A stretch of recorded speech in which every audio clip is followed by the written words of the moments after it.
আজি বৰপেটাত বিকাশৰ 12টা দিন কাৰ্যসূচীত অংশগ্ৰহণৰ অন্তত সংবাদ মাধ্যমৰ আগত মন্ত্ৰী জয়ন্ত মল্ল বৰুৱাৰ মন্তব্য। আমি বিকাশৰ ৰাজনীতি কৰিছো, বিকাশৰ ৰাজনীতি কৰি যাম। আমাৰ লগত অসমৰ বিকাশ বিচৰা, উন্নয়ন বিচৰা ৰাইজ আছে। এচাম মানুহ আমাৰ বিপক্ষে আছে। সেইসকলে কোন ঐক্যত থাকে, কোন পাৰ্টিত থাকে আমাৰ ক'বলগীয়া নাই। মানুহ সেইকেইটাই, লগ হৈ থাকিলেও সেইকেইটাই, লগ হৈ নাথাকিলেও সেইকেইটাই।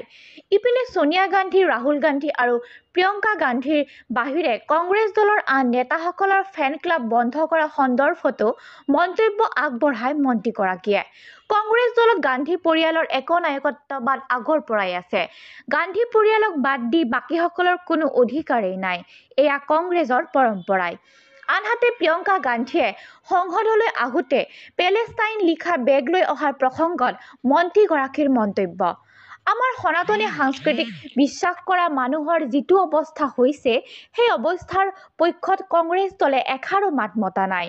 কিন্তু ভাৰতৰ সংসদলৈ আহোঁতে পেলেষ্টাইন লিখা থকা বেগ লৈ অহাটোৱে লাজ লগা কথা। তাতোকৈ লাজ লগা কথা, পাকিস্তানৰ প্ৰাক্তন মন্ত্ৰীয়ে এই কামটোক প্ৰশংসা কৰিছে।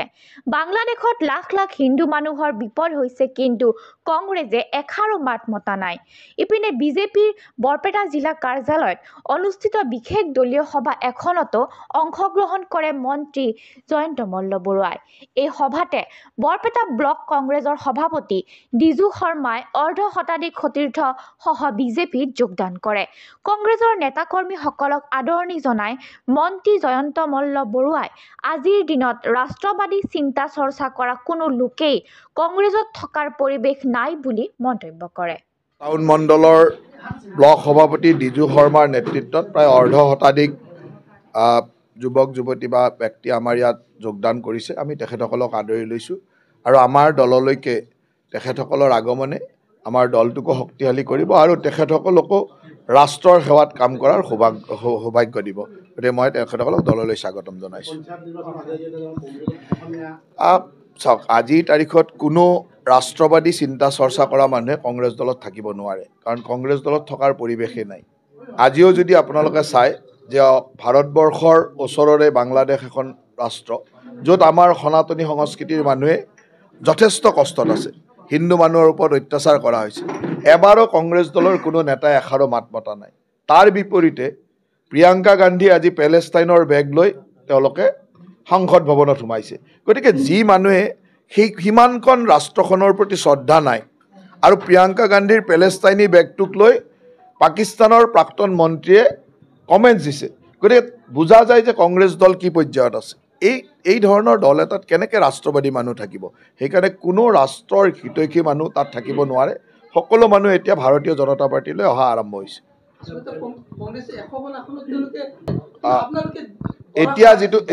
এতিয়া যিটো পৰিৱেশ হৈছে, কংগ্ৰেছে এচাম মানুহক বাদ দি বাকী কোনো মানুহে তেওঁলোকৰ লগত নাথাকিব। যিসকল ৰাষ্ট্ৰৰ প্ৰতি সমৰ্পিত মানুহ, সকলো মানুহ কংগ্ৰেছ দলৰ পৰা আঁতৰি আহিবলৈ বাধ্য হ'ব। গতিকে ৰাষ্ট্ৰৰ প্ৰতি সমৰ্পণ নথকা কিছু মানুহতো প্ৰত্যেক ৰাষ্ট্ৰতে থাকে। সেনেকুৱা ৰাষ্ট্ৰ সমৰ্পণ নথকা মানুহ এচাম কংগ্ৰেছত থাকিব পাৰে। তাক বাদ দি কোনো মানুহ কংগ্ৰেছত থাকিব বুলি মই নাভাবোঁ।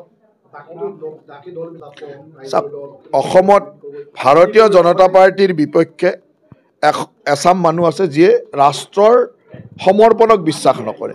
সেইচাম মানুহ কংগ্ৰেছত থাকে, ৰাইজৰ দলত থাকে, CPM-ত থাকে, AJP-ত থাকে। আমাৰ কি পাৰ্থক্য আছে? আমাৰ কাৰণে সেই আছামেই মানুহ। চৰু এটাই ক'ত কিমানটা থাকে সেইটো আমি ক'বলগীয়া নাই। ভাগ ভাগ হৈ থাকিব পাৰে, লগ হৈ থাকিব, যি নকৰিলেও আমাৰ লক্ষ্যত আমি উপনীত।